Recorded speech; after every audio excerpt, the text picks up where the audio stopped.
กำหนดแสดงวิสัยทัศน์ 8 พฤษภาคม 2568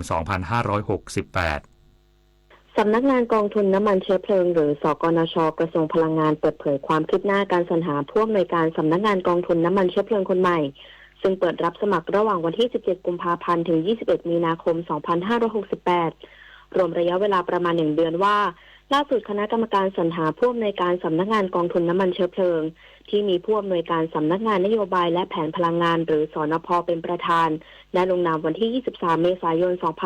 2568 ประกาศรายชื่อผู้สมัครที่ผ่านการตรวจสอบคุณสมบัติเบื้องต้นจำนวน 2 คน โดยกำหนดให้เข้ามาสัมภาษณ์และแสดงวิสัยทัศน์และแนวทางการบริหารงานสกนช.ต่อคณะอนุกรรมการสรรหาต่อไปในวันที่ 8 พฤษภาคม 2568 นี้สำหรับผู้สมัครที่ผ่านการตรวจสอบคุณสมบัติเบื้องต้นจำนวน 2 คนได้แก่พลโทกิตภาสคงคาพิสุทธิ์อดีตรองเจ้ากรมการพลังงานทหารและนายสมบูรณ์หน่อแก้วอดีตรองปลัดกระทรวงพลังงานนอกจากนี้นายวัฒนพงศ์คุโรวาทผู้อำนวยการสำนักงานนโยบายและแผนพลังงานหรือสนพ.ในฐานะประธานอนุกรรมการสรรหาผู้อำนวยการสำนักงานกองทุนน้ำมันเชื้อเพลิงเปิดเผยว่าการแสดงวิสัยทัศน์จะมีเกณฑ์การคัดเลือกจากคุณสมบัติประสบการณ์และความเหมาะสมกับตำแหน่งตามที่กำหนดไว้ในประกาศคณะกรรมการบริหารกองทุนน้ำมันเชื้อเพลิงเรื่องหลักเกณฑ์และวิธีการสรรหาผู้อำนวยการสำนักงานกองทุนน้ำมันเชื้อเพลิงเพื่อเสนอต่อคณะกรรมการบริหารกองทุนน้ำมันเชื้อเพลิงหรือกบน.ต่อไปและคาดว่าจะสามารถประกาศผลการแต่งตั้งผอ.สกนช.คนใหม่ได้ภายในเดือนพฤษภาคม 2568 นี้วริศราโตปะรายงานจังหวัดกำแพงเพชรเตรียมจัดกิจกรรมส่งเสริมการท่องเที่ยวภายใต้โครงการสร้างกิจกรรมรองรับการท่องเที่ยวเมืองมรดกโลกทางวัฒนธรรม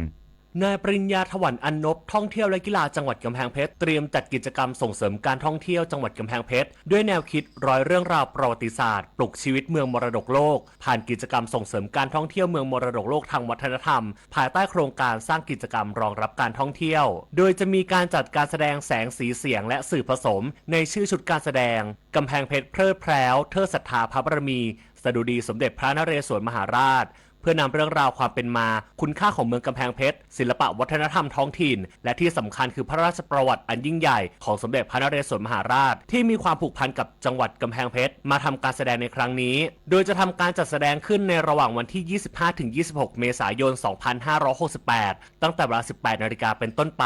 ณสนามหน้าที่ว่าการอำเภอเมืองกำแพงเพชรหลังเก่าผู้ที่สนใจสามารถรับชมได้โดยไม่เสียค่าใช้จ่ายชีวรัตน์พึ่งโพมินทร์ทีมข่าวสวท.กำแพงเพชรรายงานจบข่าวยุทธพรบานเย็นอ่านรับฟังข่าวครั้งต่อไปเวลา 7 นาฬิกาครับติดตามข่าวที่นำเสนอไปแล้วได้ที่ www.thainews.prd.go.th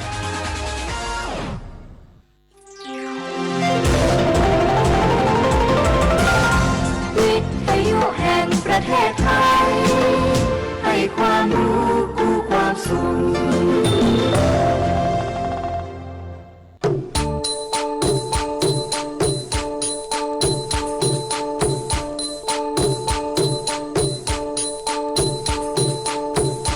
ปลุกผู้ฟังรับอรุณเสิร์ฟข่าวอุ่นๆข่าวยามเช้าเข้าถึงประชาชนทุกวันเวลา 6 นาฬิกาถึง 7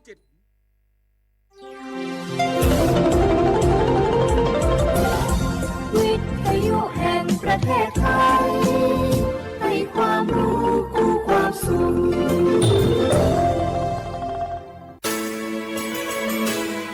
สถานีวิทยุกระจายเสียงแห่งประเทศไทยจังหวัดเชียงใหม่ AM 1476 กิโลเฮิรตซ์สถานีวิทยุภาคภาษาชาติพันธุ์แห่งเดียวในประเทศไทยที่มีความทันสมัยเชื่อถือได้สร้างอัตลักษณ์กลุ่มชาติพันธุ์สู่สากลมะเร็งปากมดลูกรักษาได้ถ้าตรวจเจอระยะแรกหญิงไทยอายุ 30-59 ปีวันนี้รีบใช้สิทธิบัตรทองตรวจมะเร็งปากมดลูกได้ไม่เสียค่าใช้จ่ายติดต่อสถานพยาบาลในระบบบัตรทองหรือจองคิวตรวจผ่านแอปเป๋าตังค์เลือกกระเป๋าสุขภาพหรือขอรับชุดเก็บสิ่งส่งตรวจมะเร็งปากมดลูกด้วยตนเองที่ร้านยาและคลินิกการพยาบาลสอบถามเพิ่มเติมสายด่วนสปสช1330ตลอด24ชั่วโมง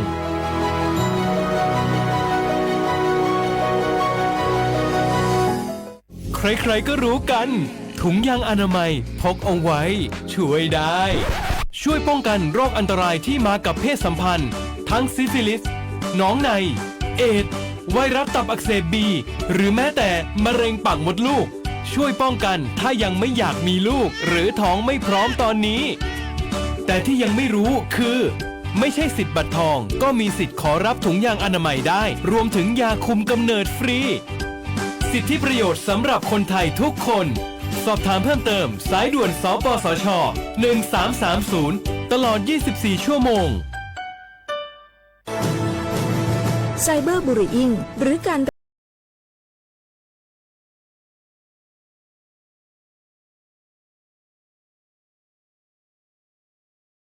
อาจทำร้ายตัวเองได้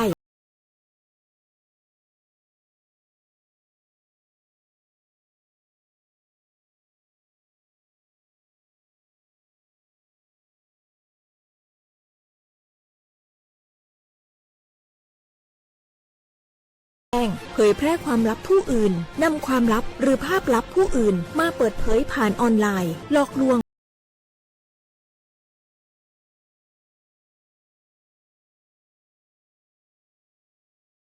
โลกออนไลน์เพื่อโจมตีกีดกันตั้งเพจแอนตี้โจมตีคนที่ตัวเองไม่ชอบเพื่อการโน้มน้าวให้คนอื่นรู้สึกรังเกียจคนที่ไม่ชอบไม่ให้เข้า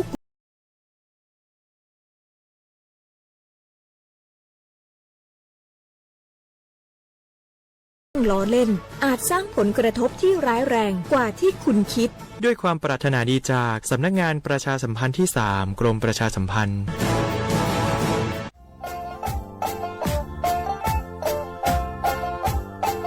จังหวัดเชียงใหม่ควาเย่อาวเชียควาเวลาเด็กฝรั่งงาอามาคืออาโตถัดโซบรงาอิทมังโงเป็นยาลบปัญหาหมอกควันงาอาทิคือมลพิษทางอากาศงาอาวอาตุสุสเลงโงเป็นยางอาตุขุชาคอมฟูชิดะยืดดูดจอมังาอาทิบะคือบ่มาสุบะคือมาคือมาโจนี่แหละบังาอาทิบะคืออาตุมาสุเจมาเขาเป็นยาคือที่5ที่เนี่ยควาเย่งว่า5ซึ่งว่าเนี่ยซึ่งอายุคนนี้ต้องว่าเนี่ยชุดสือเหตุกว่าสือปีข้อมาสุมาดังโงเป็นยาอาวลงทะเบียนแง่ขออนุมัติผ่านระบบไฟดีที่ได้ยินได้งาอาทินี้สุดท้ายสุบะเขาพัดสวนยังฝ่าฝืนจะคือโทษจำคุยยากอาทินี้คือผู้บักโคจะมาคือนี่จงว่าเนี่ยมันก็คุยจะงามันก็จะคือโคจะคูเบี้ยวงาหรือจะมาไม่คือจังหวัดเชียงใหม่ข้อยินดีประกาศยุฟลางาปีข้าววิชาข้าวงาอามาอาลีตัวหมองเป็นยังตัวเบียงพยังงาพมยังคือเอาทุกแจ้งไงได้ที่053112880บางชื่อคือ191ไงที่มาคือตลอด24ชั่วโมงที่ทุกคนนั่งงา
写话不来画画，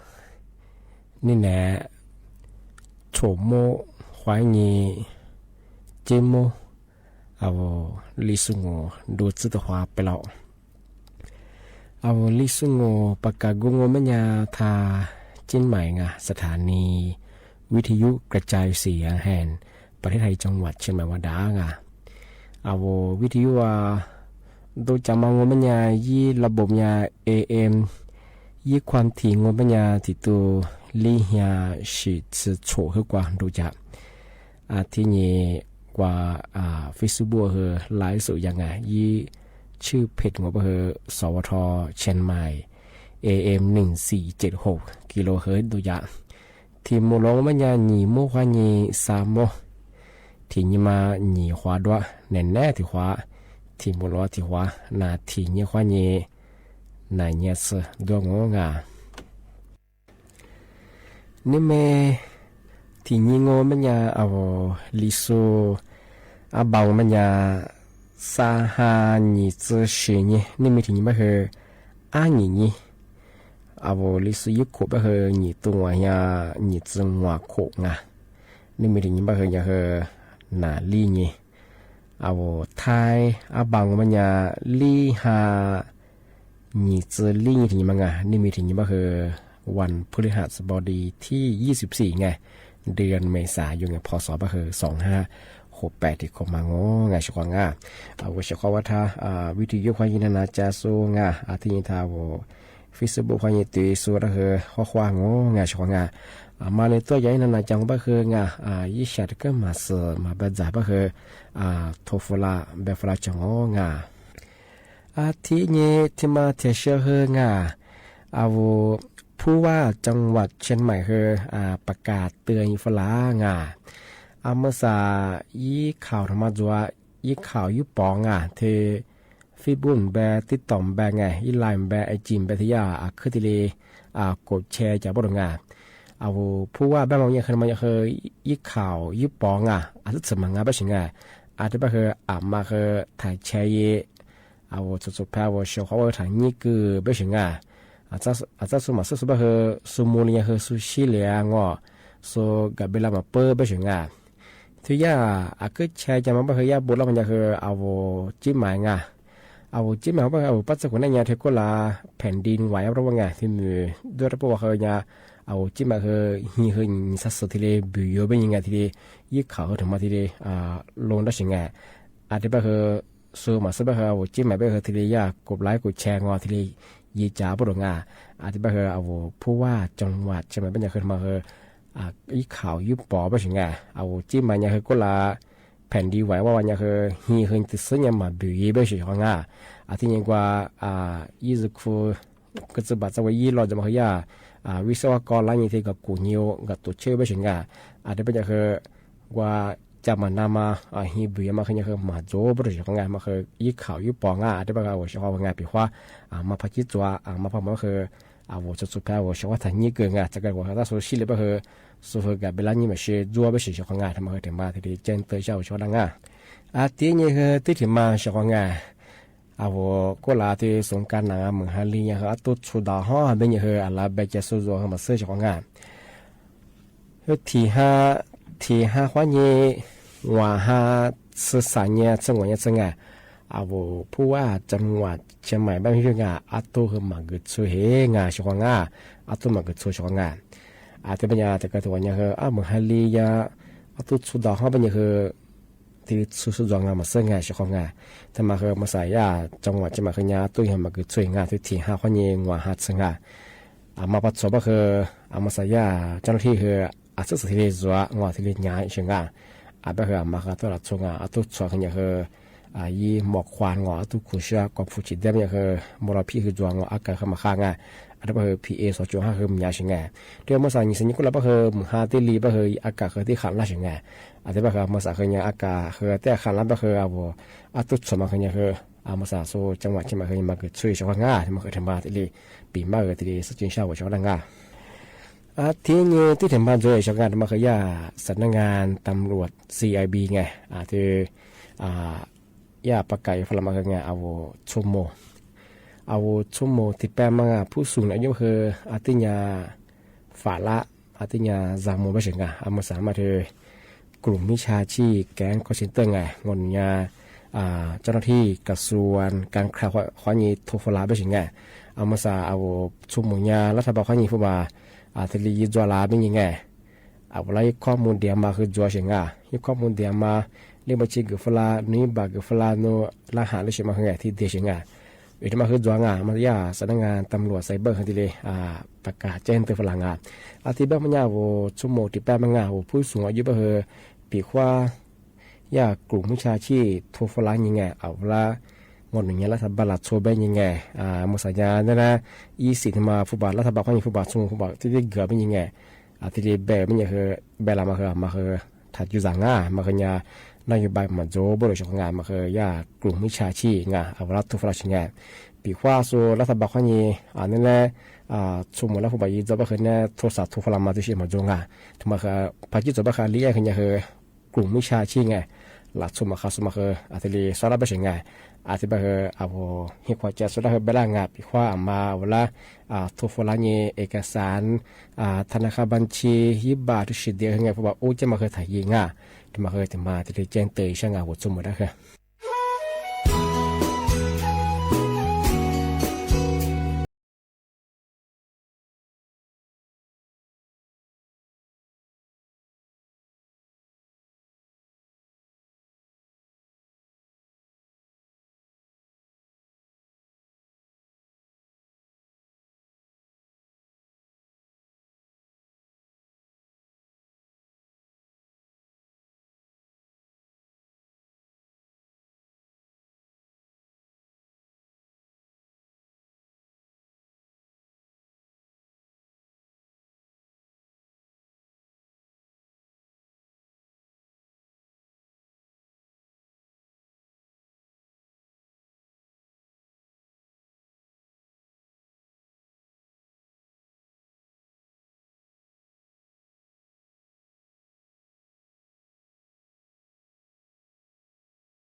ที่เนี่ยเอาเชื่อว่าเวลาว่าที่สิมาปีใหม่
是听你，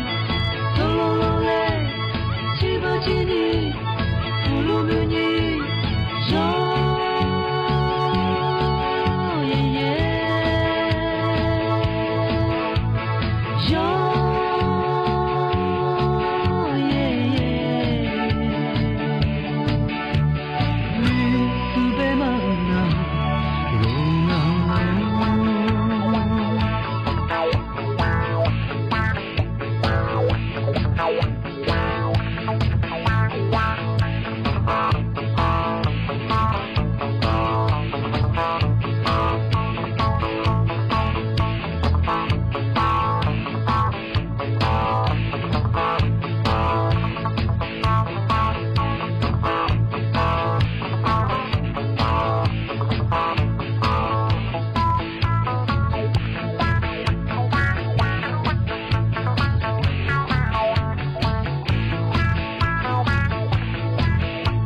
你做家子。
小伙伴我คือนั่นแหละเพฟูดูอาทิตย์ปีกะจะมาได้ชงเป็นยังที่ยาสำนักข่าวต่างประเทศว่าจะมีปีเป็นจากฝรั่งเป็นยังไงนายเศร้าจานซังยาคือผ่านี่40มีจะสุดที่ยาเมืองเฮเชียมณฑลเฮเบียอันต่อจากสุก็ที่ว่าจะมองเป็นยังยี่กุฎเป็นยังที่ยาอยู่นึกข้าไปชงไงที่40只要ต้นแพร่เป็นมาตัวก็ยังไม่ยี่สิบกุมาว่า复杂พอพุทธรูปแบบมันช่วยๆเลยดูแลกี่คนดังไงอะไรชาแบบมันยากูยังเป็นยังกูดูแลอีสตัวชาดังกูเป็นยังก็ยิ่งรู้ตัวกูมาชาปอดตาพะช่วยได้บ้างไงอยู่นึกข้าอันที่ก็ยังเป็นยังมีลาแต่ไปยาจีแต่ว่าอามามัวมาหูกวนตัวแบบเนี่ยเดี๋ยวมาคือยังแบบชาวเขาว่าเราชูนึกข้าเปิดซื้อข้าไปชงไงแบบดังไงชาวเขาว่าที่แบบเป็นยังชาวเขาว่าคือ40米的ชงไง阿说你说白嘛，人40米也个最少怕就是这个样子，天地上嘛北边过嘛，伊不白你爱天边过，过年，我跟人家说啊分班个，啊我是多个40头嘛，啊我和他们小白下工，别人咋一笔题目了，别人一是咋大体马里和嘛你，我对你我别人比啊，啊嘛是你对你我别人啊我。le pishu du nga na da machine pe fu du nga ba manya ate ba sha do nya te ma nya i fu kha du ti zga hinga sha ho ba ga de ma ba na le pi ga da ga ma ga be chong nge pe fu du sha ho ba ga de ma de chong be nya wa na la pe fu du la tie ma la cho ba mnya la tie la cho ba ti zma ma du ja ma ko sha ho ba a shi ge shi ni a shi ge yi ni nga kha la za zui so pa de ma la tie ma shi la tie a ma sa ya ti do be za fa la ma nge ya ka son sa ta su wa la tha mo ti wa ngeเชียโรงพยาบาลกับเชิงจังหวัดสุรินทร์ได้ไงอาตมาว่าโมนเดอสู้ปีฟลาไปใช่ยังไงชาวเขาว่าอย่าจังหวัดสุรินทร์บ้านมันยังมีกะจี้ถ้าจะมีกะจี้ก็ไม่จะมีกะจี้ว่าดังก็การชุกุลังไงเราชู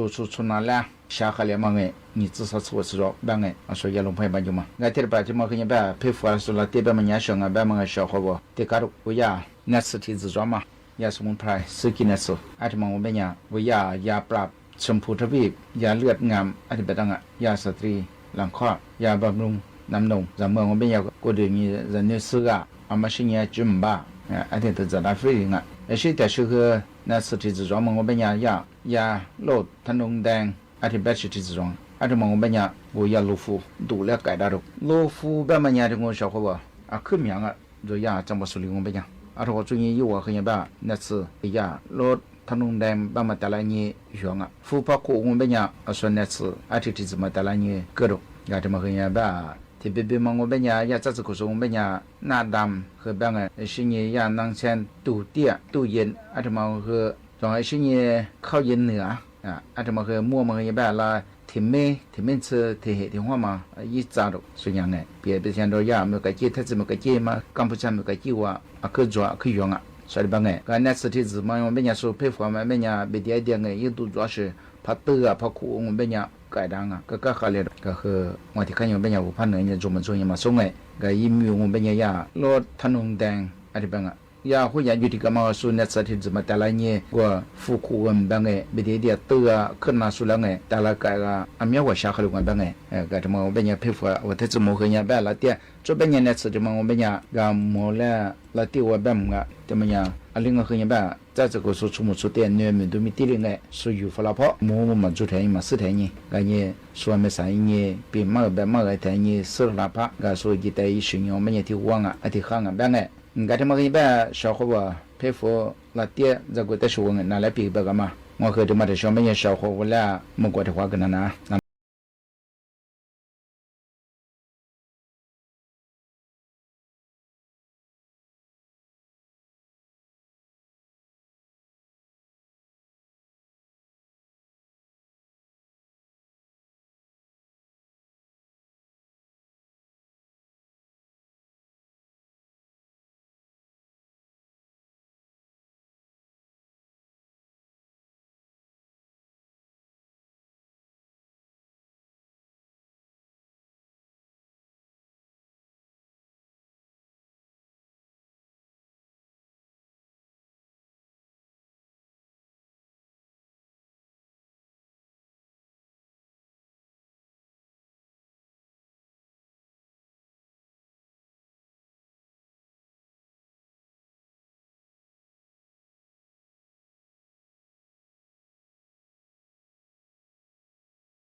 早了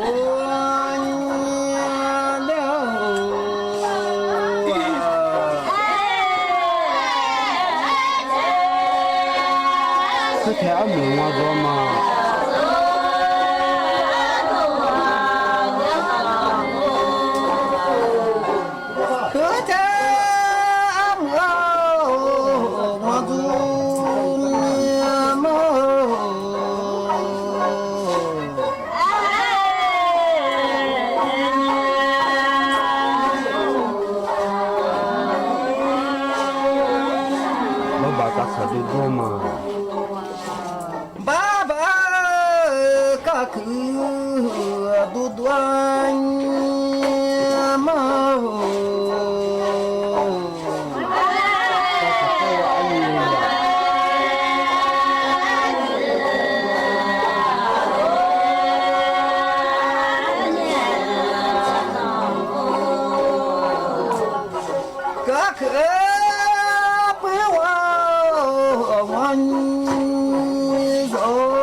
妈妈问我做嘛？妈妈问我做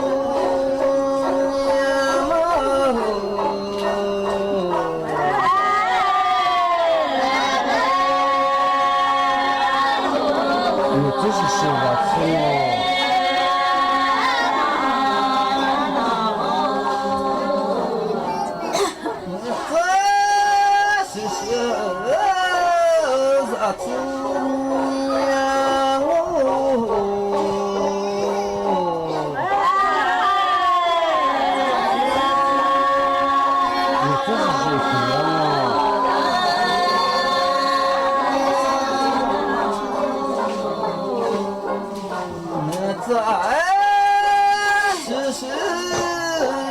学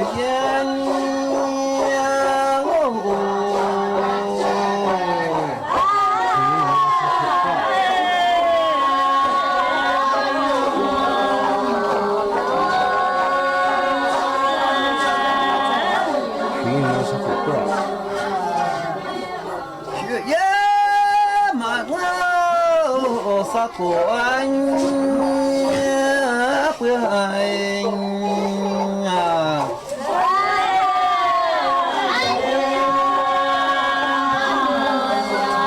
我跟我干过了。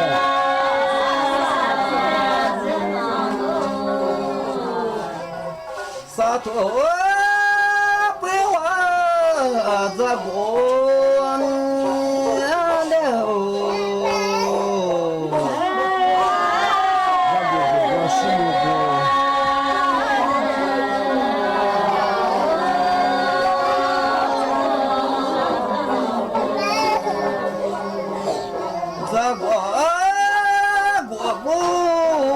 是母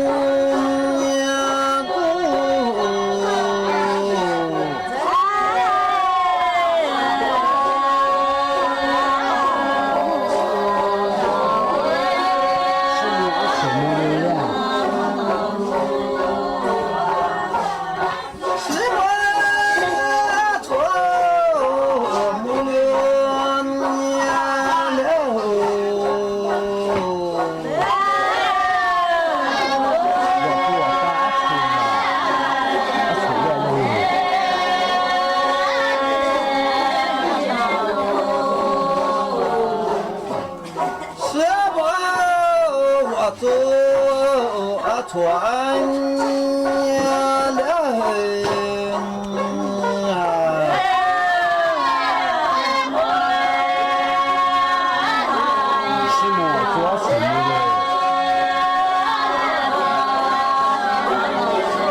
ที่นี่สถานีวิทยุกระจายเสียงแห่งประเทศไทยต่อไปเสนอข่าวซึ่งมีหัวข้อข่าวดังนี้วันนี้นายกรัฐมนตรีมีกำหนดการเข้าเฝ้าพระบาทสมเด็จพระบรมนาถนโรดมสีหมุนีแห่งราชอาณาจักรกัมพูชาในโอกาสเดินทางเยือนอย่างเป็นทางการประชาชนหลั่งไหลไปยังมหาวิหารเซนต์ปีเตอร์ในนครรัฐวาติกันเพื่อร่วมถวายสักการะพระศพสมเด็จพระสันตะปาปาฟรานซิสประมุขแห่งคริสตจักรโรมันคาทอลิกDSI เตรียมแถลงความคืบหน้าคดีอาคารสตง.ถล่มในวันนี้ขณะที่ตำรวจสอบปากคำผู้เกี่ยวข้องแล้วกว่า100ปากพร้อมเร่งรัดผลการตรวจสอบพยานหลักฐานก่อนพิจารณาออกหมายจับฟุตบอลพรีเมียร์ลีกอังกฤษอาร์เซนอลเปิดเอมิเรตส์สเตเดียมเสมอคริสตัลพาเลซ2-2ต่อไปเป็นรายละเอียดของข่าวสารคดีเฉลิมพระเกียรติชุดการเสด็จพระราชดำเนินเยือนต่างประเทศอย่างเป็นทางการครั้งแรกในรัชสมัยในโลกที่การสาธารณสุขเป็นหนึ่งในเสาหลักของการพัฒนาประเทศความร่วมมือระหว่างชาติย่อมเป็นพลังสำคัญที่ช่วยยกระดับคุณภาพชีวิตของประชาชนเช่นเดียวกับความสัมพันธ์อันแน่นแฟ้นระหว่างประเทศไทยและราชอาณาจักรภูฏานที่ดำเนินมาอย่างยาวนานในด้านการแพทย์และสาธารณสุขนับตั้งแต่ปีพุทธศักราช 2522 ประเทศไทยได้ส่งแพทย์พยาบาลและผู้เชี่ยวชาญด้านสาธารณสุขไปสนับสนุนการพัฒนาระบบสุขภาพของภูฏานความร่วมมือดังกล่าวได้ขยายหลากหลายมิติทั้งการฝึกอบรมบุคลากรทางการแพทย์การสนับสนุนทุนการศึกษาความร่วมมือด้านการแลกเปลี่ยนสมุนไพรการส่งเสริมด้านสุขภาพจิตและการวิจัยพัฒนาร่วมกันโดยเฉพาะโครงการพัฒนาด้านการผ่าตัดปลูกถ่ายไตเมื่อปี 2566 ถือเป็นการผ่าตัดครั้งแรกในภูฏาน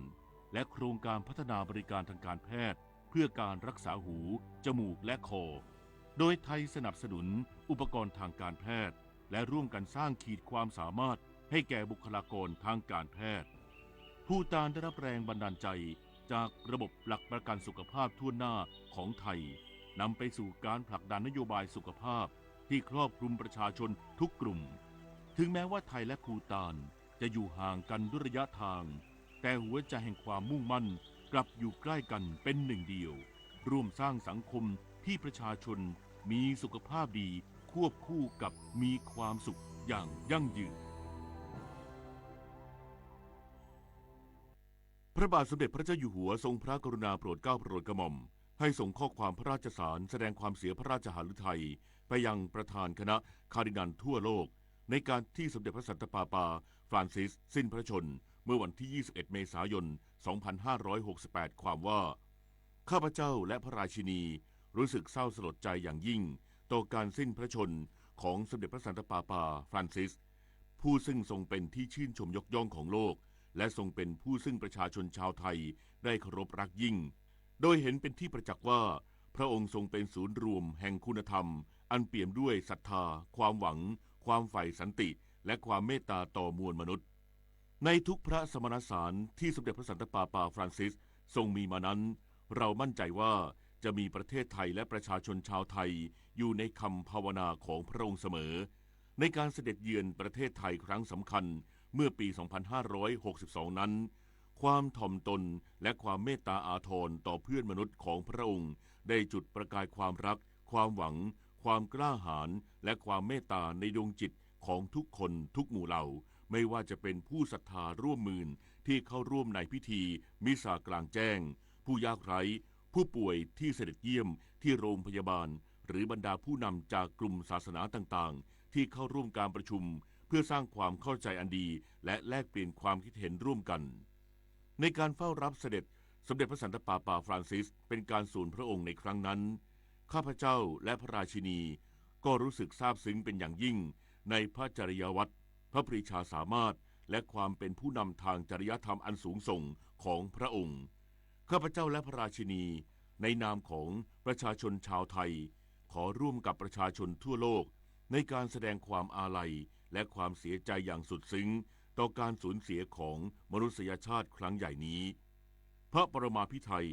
มหาวิชิราลงกรณ์พระวชิรเกล้าเจ้าอยู่หัววันนี้นายกรัฐมนตรีมีกำหนดการเข้าเฝ้าพระบาทสมเด็จพระบรมนาถนโรดมศรีหมุนีแห่งราชอาณาจักรกัมพูชาในโอกาสเดินทางเยือนอย่างเป็นทางการวันสุดท้ายของการเยือนกรุงพนมเปญราชอาณาจักรกัมพูชาอย่างเป็นทางการของนางสาวแพทองธารชินวัตรนายกรัฐมนตรีตามคำเชิญของรัฐบาลกัมพูชาโดยเวลา 11 นาฬิกาวันนี้นายกรัฐมนตรีพร้อมคู่สมรสมีกำหนดการเข้าเฝ้าพระบาทสมเด็จพระบรมนาถนโรดมศรีหมุนีพระมหากษัตริย์แห่งราชอาณาจักรกัมพูชาซึ่งนายกรัฐมนตรีกล่าวว่าการเยือนราชอาณาจักรกัมพูชาครั้งนี้วันแรกได้เข้าเยี่ยมคารวะสมเด็จมหารัฐสภาธิการบดีควรโซดารีประธานสภาแห่งชาติราชอาณาจักรกัมพูชาซึ่งเห็นพ้องร่วมกันส่งเสริมความสัมพันธ์ระหว่างรัฐสภาไทยและกัมพูชาเพื่อสร้างโอกาสและส่งเสริมบทบาทสตรีของทั้งสองประเทศส่วนการเข้าเยี่ยมคารวะสมเด็จอัครมหาเสนาบดีเดโชฮุนเซนประธานวุฒิสภาและประธานองคมนตรีแห่งราชอาณาจักรกัมพูชาได้เน้นย้ำความสัมพันธ์ไทยและกัมพูชาที่ใกล้ชิดพร้อมเดินหน้าผลักดันความร่วมมือระหว่างกันให้เกิดผลเป็นรูปธรรมโดยเร็วเพื่อผลประโยชน์ร่วมกันของสองประเทศเราจะกระชับความร่วมมือทางเศรษฐกิจให้แน่นแฟ้นยิ่งขึ้นและตั้งเป้าหมายที่จะเพิ่มมูลค่าการค้าระหว่างกันจาก 10,000 ล้านดอลลาร์สหรัฐเป็น 15,000 ล้านดอลลาร์สหรัฐในปีคศ 2027 ดิฉันได้ขอบคุณท่านนายกรัฐมนตรีฮุนมาเน็ตที่ให้การสนับสนุนอย่างต่อเนื่องแก่นักลงทุนไทยซึ่งปัจจุบันเป็นกลุ่มนักลงทุนต่างประเทศที่ใหญ่ที่สุดเป็นอันดับ 9 ในกัมพูชานายกรัฐมนตรียังเชื่อมั่นในการลงนามความเข้าใจว่าด้วยมลพิษสิ่งแวดล้อมข้ามแดนจะช่วยรับมือ PM 2.5 ให้เข้มแข็งขึ้นพร้อมส่งเสริมความร่วมมือด้านการท่องเที่ยวให้มีความคืบหน้าตลอดจนเสริมสร้างมิตรภาพและความเข้าใจระหว่างประชาชนโดยจะจัดกิจกรรมโอกาสครบรอบ 75 ปีความสัมพันธ์ไทยและกัมพูชาตลอดทั้งปีนี้วาสนาตระเกตรายงานจากกรุงพนมเปญอาณาจักรกัมพูชาDSI เตรียมแถลงความคืบหน้าคดีอาคารสตง.ถล่มในวันนี้ขณะที่ตำรวจสอบปากคำผู้เกี่ยวข้องแล้วกว่า 100 ปากพร้อมเร่งรัดผลการตรวจสอบพยานหลักฐานก่อนพิจารณาออกหมายจับพันตำรวจเอกทวีสอดส่องรัฐมนตรีว่าการกระทรวงยุติธรรมเปิดเผยว่าวันนี้จะแถลงความคืบหน้ากรณีคดีอาคารสำนักงานการตรวจเงินแผ่นดินหรือสตง.พังถล่มในส่วนของกรมสอบสวนคดีพิเศษหรือ DSI ซึ่งการสอบ